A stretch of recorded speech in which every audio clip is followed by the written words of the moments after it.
सामान्य ज्ञान में आपका स्वागत है। मैं शिल्पी कुमारी पटना से।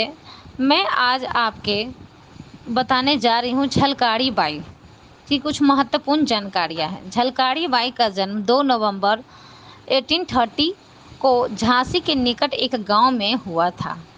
बाल्यकाल से ही वह बड़ों से अपने आसपास के इलाके में एक डाकू और जंगली से लड़ाई की वीरतापूर्ण कहानियाँ सुनाई आई थी। उन्हें बुनियादी शिक्षा तो वंचित रहना पड़ा, पर उन्होंने घुड़सवार और हथियार चलाना सीख लिया था। उनकी वीरता और प्रतिभा को देखकर झांसी की रानी लक्ष्मीबाई ने उन्हें अपनी महिला सेना में शामिल कर लिया था। वहाँ झलकीबाई एक बंदूक चलाना और तोप चलाना भी सीखे और कुश्ती, घुड़सवार और घुड़ विद्या में कुशल झलकारी बाई रानी लक्ष्मीबाई की सबसे विश्वसनीय सलाहकार और साथी थी। धन्यवाद। मैं पल्लवी कुमारी वैशाली से। सामान्य ज्ञान की श्रृंखला में मेरा विषय है स्पीड पोस्ट। स्पीड पोस्ट सेवा 1 अगस्त 1986 को शुरू की गई थी। इस सेवा के अंतर्गत पत्रों, दस्तावेजों और पार्सलों की डिलीवरी निश्चित अवधि के अंतर्गत की जाती है। निश्चित अवधि में डिलीवरी न होने पर ग्राहक को डाक का शुल्क पूर्ण रूप से वापस कर दिया जाता है।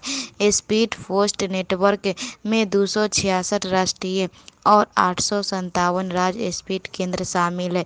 यह सेवा अंतर्राष्ट्रीय क्षेत्र में भी 97 देशों में उपलब्ध है। धन्यवाद। मैं सुदर्शन कुमार छपरा बिहार से। सामान्य ज्ञान श्रृंखला में आपका स्वागत है। आज का टॉपिक है इंडिया पोस्ट पेमेंट बैंक। देश के निर्धन जनसंख्या को देश के वित्तीय प्रणाली से जोड़ने के लिए प्रधानमंत्री श्री नरेंद्र मोदी जी द्वारा वर्ष 2018 में इंडिया पोस्ट पेमेंट बैंक की शुरुआत की गई। इसकी 650 शाखाएं तथा 3250 केंद्र बनाए गए। देश के सभी 1,55,000 डाकघरों के इससे 31 दिसंबर 2018 तक जोड़ दिए गए। इसके जरिए शून्य बैलेंस का खाता खोलने का भी प्रावधान रखा गया। इसमें 3 प्रकार के बचत खाता है: नियमित, डिजिटल तथा बेसिक। यह घर तक बैंकिंग सेवा उपलब्ध कराया गया है। धन्यवाद। नाम विकास आनंद, बिहार राज्य से। रानी चेन्नम्मा का जन्म 23 अक्टूबर 1778 को काकती, बेलगावी, कर्नाटक में हुआ था। वे कित्तूर की रानी थी। ब्रिटिश ईस्ट इंडिया कंपनी के खिलाफ सशस्त्र विद्रोह का नेतृत्व करने वाली वे प्रथम भारतीय शासिका थी। रानी चेन्नम्मा उन्होंने 1824 ईस्वी में अंग्रेज़ों के खिलाफ लड़ाई में अदम्य साहस का परिचय दिया था। अंग्रेज़ों ने कित्तूर का खजाना और हीरे जवाहरात जब्त करने की कोशिश की थी।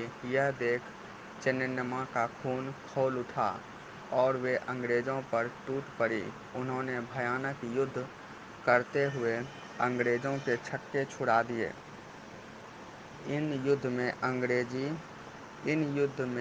अंग्रेज़ी सेना के साथ एक कलेक्टर भी मारा गया और दो अंग्रेज़ अधिकारियों को बंधक बना लिया गया था। दूसरे आक्रमण में रानी चेन्नम्मा को गिरफ्तार करके जेल में डाल दिया गया।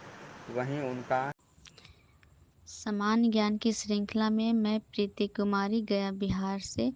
आज मैं प्रमुख क्रांतिकारी रानी चेन्नम्मा के बारे में बताने जा रही हूँ। रानी चेन्नम्मा का जन्म 23 अक्टूबर 1778 को कावती, बेलगावी, कर्नाटक में हुआ था। वे कित्तूर की रानी थी। रानी Chennamma British East India Company के खिलाफ सशस्त्र विद्रोह का नेतृत्व करने वाली वह प्रथम भारतीय महिला शासक थी। उन्होंने 1824 में अंग्रेजों के खिलाफ लड़ाई में अदम्य साहस का परिचय दिया था। अंग्रेजों ने कित्तूर का खजाना और हीरे जवाहरात जब्त करने की कोशिश की थी। यह देख चेन्नम्मा का खून खौल उठा और वे अंग्रेजों पर टूट पड़ी थी। इस युद्ध में अंग्रेजी सैनिकों के साथ एक कलेक्टर भी मारा गया था और 2 अंग्रेज अधिकारियों को बंधक बना लिया गया था। दूसरे आक्रमण में रानी चेन्नम्मा को गिरफ्तार करके जेल में डाल दिया गया, वहीं उनका निधन हो गया। धन्यवाद। सामान्य ज्ञान श्रृंखला में मैं प्रियंका कुमारी, मधुबनी, बिहार से। भारत में बहुत सारे आंदोलन हुए जिसमें महिलाओं ने भी अहम भूमिका निभाई, जिसमें मैं बेला मित्रा के बारे में बोलने जा रही हूँ। बेला मित्रा नेता सुभाष चंद्र बोस की भतीजी थी। उन्हें लोग बेला बोस के नाम से भी पुकारते थे। उनका जन्म 1920 ईस्वी में पश्चिम बंगाल के कोडिला में हुआ था। बेला के पिता का नाम सुरेश चंद्र बोस था। वे सुभाष चंद्र बोस की तरह बनना चाहती थी। उनका सपना था देश के लिए कुछ कर दिखाने को। वे बहुत फुर्तीली थी और छोटी सी उम्र में बहुत कुछ सीख लिया था। जब नेताजी सुभाष चंद्र बोस ने अंग्रेजों से नज़रबंद किया तो बेला ने बड़ी ही कुशलता से उन्हें वहां से निकालने और भगाने में सहायता भी की थी। धीरे धीरे बेला ने स्वाधीनता आंदोलनों और कार्य में बढ़ चढ़कर हिस्सा लेना शुरू कर दिया। उन्होंने झांसी की रानी ब्रिगेड्स की जिम्मेदारियां भी संभाली, आज़ाद हिंद रेडियो का संचालन भी किया और जनवरी से अक्टूबर 1944 तक कोलकाता से सिंगापुर को सूचनाएं भेजी। उन्होंने राजनीतिक से दूर रहकर भी लोगों की मदद करने का मकसद बना लिया था। उन्होंने 1947 ईस्वी में झांसी की रानी रिलीफ टीम बनाई। आज बेला ने आजीवन भर देश की सेवा की। 31 जुलाई 1952 ईस्वी को इसका निधन हो गया। 1958 ईस्वी में इन्हें इसके सम्मान में हावड़ा जिले के बेलानगर में रेलवे स्टेशन का नाम उनके नाम पर रखा गया। धन्यवाद। मैं सुधाकर सिंह, हाजीपुर, बिहार से।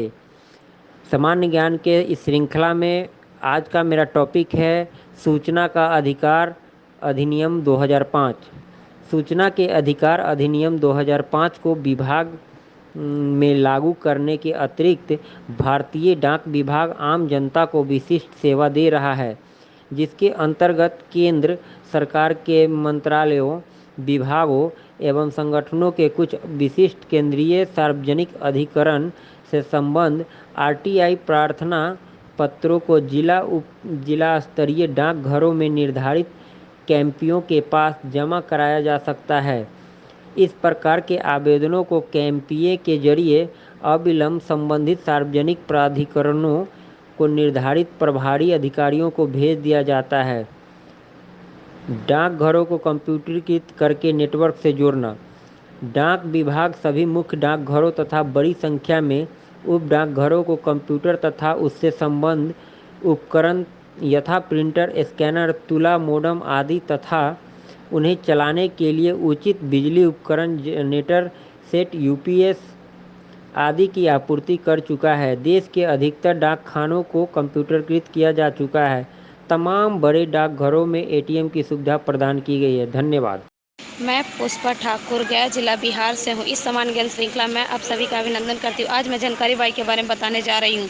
जानकारी बाई का जन्म 2 नवंबर 1830 ईस्वी को झांसी के निकट एक गांव में हुआ था।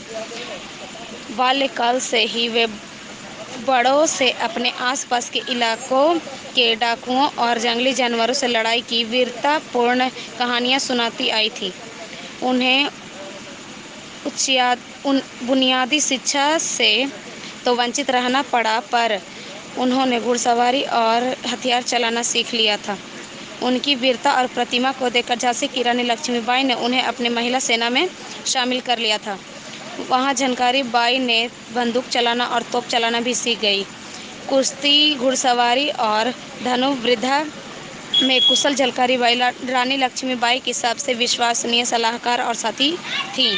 रानी लक्ष्मीबाई ने अपनी महिला सैन्य टुकड़ी दुर्गा दल का नेतृत्व झलकारी बाई को दिया हुआ था। रानी लक्ष्मीबाई और झलकारी बाई का चेहरा और कद-काठी काफ़ी मिलती-जुलती थी। एक बार जब उन्होंने रानी लक्ष्मीबाई को अंग्रेजों से घिरता देखा तो उन्हें महल से निकल जाने को कहा और स्वयं रानी का वेश धारण कर अंग्रेजों के ही कैंप में जाकर उन पर सिहनी सी टूट पड़ी। धन्यवाद। सामान्य ज्ञान श्रृंखला में मैं रूबी कुमारी दरभंगा से संचार व्यवस्था के बारे में कुछ बोलने जा रही हूँ। भारत में आधुनिक डाक व्यवस्था की स्थापना 18वीं सदी के उत्तरार्ध में हुई।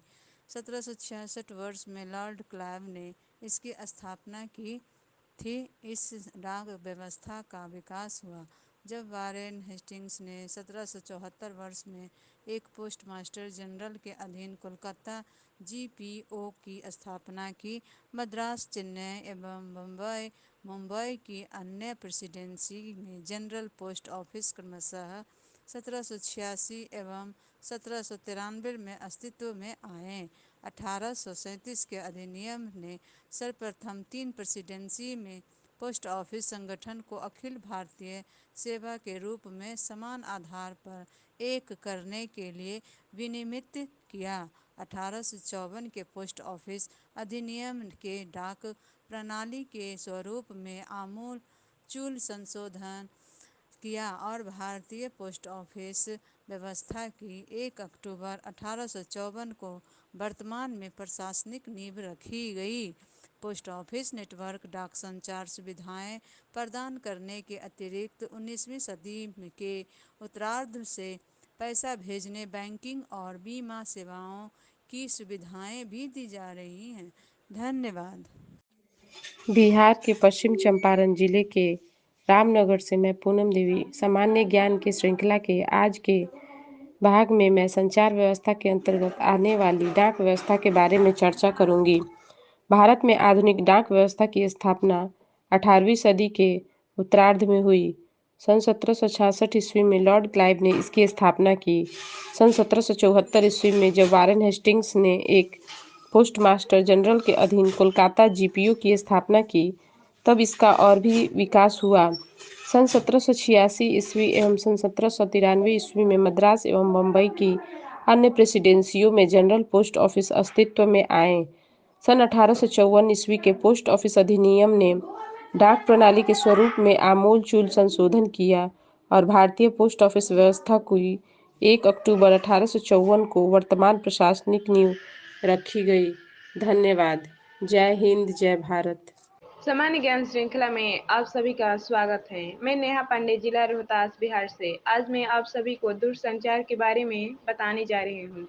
टेलीग्राफ और टेलीफोन के आविष्कारक के तुरंत बाद ही भारत में दूरसंचार सेवाएं की शुरुआत हो गई थी। कोलकाता और डायमंड हार्बर के बीच पहली टेलीग्राफ लाइन 1851 ईस्वी में चालू हुई थी। मार्च 1884 तक आगरा से कोलकाता को तार संदेश भेजे जा सकते थे। 1900 तक भारतीय रेलवे में टेलीग्राफ और टेलीफोन का उपयोग होने लगा। टेलीग्राफ को ही तरह टेलीफोन सेवा की शुरुआत भी 1881 ईस्वी में टेलीफोन के आविष्कार के सिर्फ 6 साल बाद ही कोलकाता में हुई। 1700 लाइनों की क्षमता वाला पहला स्वचालित टेलीफोन एक्सचेंज 1913 में शिमला में चालू किया गया। 1 अक्टूबर 2000 को नए सार्वजनिक उपक्रम भारत संचार निगम लिमिटेड का गठन किया गया। धन्यवाद। मैं दीपक कुमार, बक्सर, बिहार से। सामान्य ज्ञान की श्रृंखला में मेरा विषय है कल्पना दत्त की परिचय। अब ध्यान से सुनिए। कल्पना दत्त का जन्म 27 जुलाई 1913 को चिटगांव, जो बांग्लादेश के श्रीपुर गांव में हुआ था। 18 अप्रैल 1930 को चिटगांव शस्त्रागार लूट की घटना के बाद सूर्य सेन के दल के लिए काम करने लगी। वो गोला बारूद पहुंचाया करती थी। 1943 ईस्वी में कम्युनिस्ट नेता पूरन चंद्र जोशी से विवाह के बाद कल्पना जोशी बन गई। सितंबर 1979 में उन्हें वीर महिला सम्मान दिया गया और 8 फरवरी 1995 को उनका निधन हो गया। धन्यवाद। सामान्य ज्ञान की श्रृंखला में मैं अतुल बक्सर से। आज का टॉपिक है इंडिया पोस्ट पेमेंट बैंक। देश की निर्धन जनसंख्या को देश की वित्तीय प्रणाली से जोड़ने के लिए प्रधानमंत्री नरेंद्र मोदी द्वारा साल 2018 में इंडिया पोस्ट पेमेंट बैंक की शुरुआत की गई। इसकी 650 शाखाएं और 3,250 केंद्र बनाए जाएंगे। देश के सभी 1.55 लाख डाकघर 31 दिसंबर 2018 तक इससे जोड़ दिए जाएंगे। इससे देश के सुदूर क्षेत्रों तक बैंकिंग सेवाओं का विस्तार किया जा सकेगा। इसके तहत जीरो बैलेंस के साथ खाता खोला जा सकेगा और बचत खाते में न्यूनतम राशि बनाए रखने की आवश्यकता नहीं होगी। 3 प्रकार के बचत खाते होंगे: नियमित, डिजिटल और बेसिक। अतिरिक्त भुगतान के साथ घर तक बैंकिंग सेवा भी उपलब्ध होगी। धन्यवाद। सामान्य ज्ञान श्रृंखला में शाम 9 बजे मैं भोला कुमार गनीपुर बेझा सकरा मुजफ्फरपुर बिहार से। मेरा टॉपिक प्रमुख क्रांतिकारी। हमारे देश में न जाने कितने ही वीर वीरांगनाओं का दृढ़ संकल्प, उनका संघर्ष, बलिदान। जब देश की आज़ादी के संघर्ष की बात चलती है तो हमारे सामने मंगल पांडे, रानी लक्ष्मीबाई, तात्या टोपे, नाना साहब, सरदार भगत सिंह, चंद्रशेखर आज़ाद, खुदीराम बोस, राम प्रसाद बिस्मिल, राजेंद्र लहरी, महात्मा गांधी, पंडित जवाहरलाल नेहरू, जयप्रकाश नारायण, राजेंद्र प्रसाद, सरदार भगत सिंह, सरदार वल्लभ भाई पटेल, सुभाष चंद्र बोस इत्यादि। हमारे देश की आज़ादी के लिए महिलाएं भी बढ़ चढ़कर भाग लिए और अपने देश के लिए अपने प्राणों की बलिदान भी दिए। रानी चिन्ना अम्मा का जन्म 23 अक्टूबर 1778 को काकती बेलगावी कर्नाटक में हुआ था। रानी बेलू यचिया 1857 की क्रांति से करीब 80 वर्ष पहले ब्रिटिश सत्ता से लुहा लिया था। इनका जन्म 3 जनवरी 1730 को तमिलनाडु में हैदर अली के सहयोग से अपनी सेना तैयार की और 1780 से 90 के बीच में अपने राज्य का शिवगंगा पर अधिकार प्राप्त किए। 25 दिसंबर 1796 को इनकी मृत्यु हो गई। झलकारी बाई का जन्म 2 नवंबर 1830 में हुआ था। झलकारी बाई को रानी लक्ष्मीबाई अपने महिला सेना में शामिल कर लिया। रानी लक्ष्मीबाई का विश्वसनीय एवं साथी झलकारी बाई बनी। अजीम बाई का जन्म 2 जनवरी 1824 में मालवा राज्य के राजगढ़ में हुआ था। जगीरदार राम शमशेर सिंह के घर में हुआ था। इनका बचपन का नाम अजंसा था। अजंसा ने मस्तानी टोली नामक महिलाओं की एक टोली बनाई जो मर्दानी भेष में रहती थी। उदा देवी 1857 के भारतीय स्वतंत्रता संग्राम में प्रमुखता से भाग लिया था। प्रीतिलता बाई डेबार का जन्म 5 मई 1911 को चिटगांव वर्तमान में बांग्लादेश में हुआ था। यह 21 वर्ष की उम्र में अपने देश के लिए प्राणों की बलिदान दे दिए। धन्यवाद। सामान्य ज्ञान श्रृंखला में मैं आर्यन शाह पोस्टल नेटवर्क के बारे में कुछ बताने जा रहा हूँ। आज़ादी के वक्त देश भर में 23,344 डाकघर थे। इनमें से 19,184 डाकघर ग्रामीण क्षेत्रों में और 4160 शहरी क्षेत्रों में थे। अब देश भर में 1,55,035 से अधिक डाकघर है, जिनमें 1,39,144 से अधिक डाकघर ग्रामीण क्षेत्रों और 15,871 से अधिक शहरी क्षेत्रों में है। पोस्टल नेटवर्क में बहुत विकास के परिणाम स्वरूप आज भारत में विश्व का सबसे बड़ा पोस्टल नेटवर्क है।